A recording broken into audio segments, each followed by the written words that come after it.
para sa iyo. May mga araw noon na pakiramdam ko ay gumagalaw lang ako, pero hindi talaga nabubuhay tuloy ang ikot ng mundo. Pero ang lahat sa paligid ko ay parang walang kulay. Parang kahit anong liwanag ang sumikat, hindi nito kayang abutin ang dilim na matagal nang bumalot sa akin. Maraming gabi ang ginugol ko sa pag-iisa. Pilit tinunawa kung bakit kailangang pagdaanan ko ang lahat ng sakit na iyon. Paulit-ulit kong tinanong ang sarili ko kung kailan darating ang araw na magiging maayos din ang lahat. At sa totoo lang, halos mawalan na ako ng pag-asa. Hanggang sa dumating ka.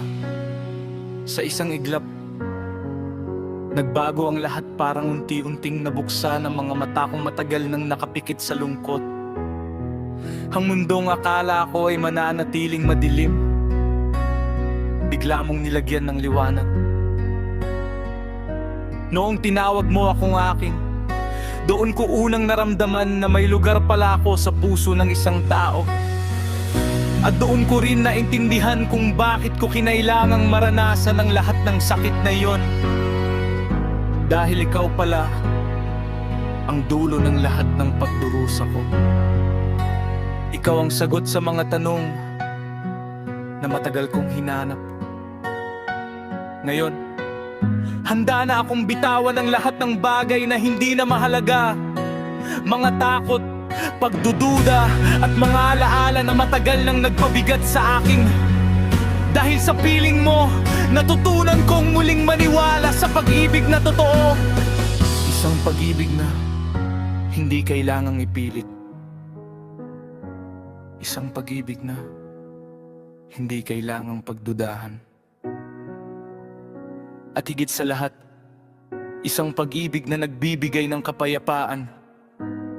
Sa bawat sandaling kasama kita, nararamdaman kong kaya ko ang kahit ano. Ang ligayang dala mo ay wala nang maihahambing. Parang natagpuan ko na ang tahanan na matagal ko nang hinahanap. Hindi na ako natatakot. Hindi na ako nanghamamba. Hindi na ako umaasa sa wala. Dahil nandito ka na. At sa unang pagkakataon, sigurado ako, hindi na ako mag-iisa. Mula sa pusong muling natutong magmahal dahil sa iyo. Ako.